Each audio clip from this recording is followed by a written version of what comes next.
안녕하세요. 주식수익맨 정윤호 인사드리겠습니다. 오늘 시간 대한해운에 대해서 자세히 한번 살펴볼 텐데요. 최근 흥하해운과 함께 시장에서 관심을 받고 있는데 사실 흥하해운보다 더 높은 시가총액을 받아야 되는 그런 기업이다라고 보시면 되겠습니다. 어떠한 특징이 있고 어떻게 접근해야 될지 오늘 시간 자세히 말씀드릴 건데 영상 보시면서 구독하시고 후속 영상도 편안히 보시면 되겠습니다. 대한해운 그리고 흥하해운 이 두 종목은 중소형 이제 해운사로서 최근 홍해에서 물류 대란 이슈가 조금 발생할 것 같자 주가는 상당히 급등세를 보였습니다. 사실 이 두 회사 모두 컨테이너선을 운반하기보다는 이제 벌크선을 주로 운영하고 있는 회사들인데요.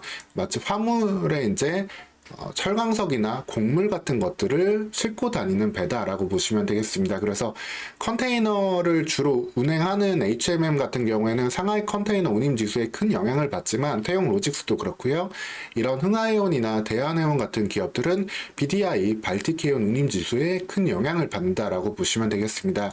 그래서 코로나 시기에 상대적으로 물류가 막혔던 시기 발틱해운 운임 지수는 2021년 10월까지 급등세를 보였고 이 시기에 흥하해운과 이제 대한해운 모두 상당히 좋은 주가를 기록하는 모습을 이렇게 확인을 할 수가 있습니다. 상대적으로 흥하해운 같은 경우는 특히 시장에 유통되는 물량이 많지 않은 품절주거든요. 그러다 보니까 실적이 얼마나 나오든 그거에 관계없이 품절주 성격으로 인해서 BDI 운임지수가 상승만 한다면 주가는 상당히 단기간 급등과 또 급락을 이어가는 종목이다라고 보시면 되겠습니다. 그래서 실제로 2021년 같은 해에도 크게 돈을 벌지는 못했어요. 다만 적자가 지속되던 거를 흑자로 정도는 바꿔놨다라고 보시면 되겠고 1년에 당기순이익은 200억 정도에 그치는 상황이다. 매출은 2천억을 넘지 않는다라고 보시면 되겠고 현재 비슷한 시가총액 오히려 흥하해운보다 시가총액이 1,000억이나 싼 대한해운 같은 경우에는 매출이 이미 1조대를 안정적으로 넘어가고 있고 당기순이익도 코로나 시기에 3천억대 기록하고 그 이후에도 1,000억 원 이상의 당기순이익을 내고 있는 훨씬 우량한 해운사다라고 보시면 되겠습니다. 그래서 이 발틱해운 운임 지수가 막 이렇게 쭉 떨어지지 않고 이렇게 해서 계속 상승을 유지했다라면은 테마주적인 측면에서는 흥하해운이 조금 더 올라갈 수 있었을 거예요. 하지만 이 발틱해운 운임 지수가 현재는 약세를 좀 보이고 있는데 실제로 이제 뭐 주요 운송 대상인 철광석 같은 게 중국에서 수요 감소 등이 나오면서 실제로 이 해운을 많이 움직여야 되는 물류를 많이 가동시켜야 되는 이슈가 좀 적어지고 있다라고 보시면 되겠습니다. 그래서 이 부분이 살아나기 위해서는 좀 이제 수에즈 운하 등의 좀 차단이 아주 장기화되거나 아니면 파나마 운하까지도 기후 이상 등의 현상으로 인해 가지고 운하들이 좀 막히는 시간이 길어져야 되는데 현재로서는 그거에 대한 불확실성이 있기 때문에 해운임 지수는 내려가고 있고 수요 또한 늘고 있지 않다 보니까 생각보다 안정이 되고 있다. 운임 지수는 이렇게 볼 수 있겠습니다. 이에 따라서 흥하해운 같은 경우에는 언제든지 사실 주가가 좀 꺾여도 이상하지 않은 상황으로 가고 있는데 이에 비해서 대한해운 오늘 이제 포인트를 잡고 말씀드리고 있는 대한해운 같은 경우에는 이 영향에서 다소 자유로울 수 있다라고 보시면 되겠습니다. 실질적으로 벌고 있는 돈도 상당한 부분도 있고 이 벌크선 말고도 대한해운은 이미 사업 구조를 다변화시켜 놨거든요.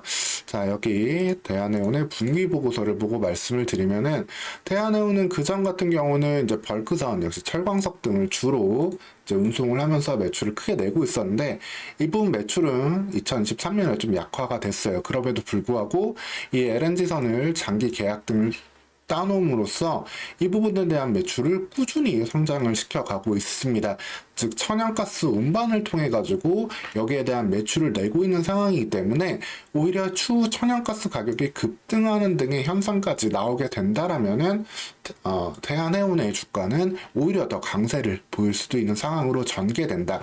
벌크선에 의존하지 않고 LNG선 선사로 거듭났기 때문에 여기에 대한 이슈를 받을 수 있다라고 보시면 되겠습니다. 그래서 천연가스 가격이 이제 갑자기 미국 쪽에 한파가 오기도 했고 한겨울을 지나면서 최근 급등세를 보이기도 했잖아요. 그러면서 천연가스 관련주로 분류되는 GSE와 대성에너지 등이 급등을 보이기도 했는데, 여기에 이 이슈에도 대한해운도 언제든지 편승할 수 있다, 따라갈 수 있는 환경이다라고 보시면 되겠습니다. 즉, 흥하해운의 좀 주가가 부담이 될 수 있는 상황으로 전개되고 있는 것에 비해서 대한해운은 발틱해운 운임지수의 상승을 기다리면서도 천연가스 관련된 그 이슈까지도 흡수할 수 있는 종목으로 보시면 되겠습니다.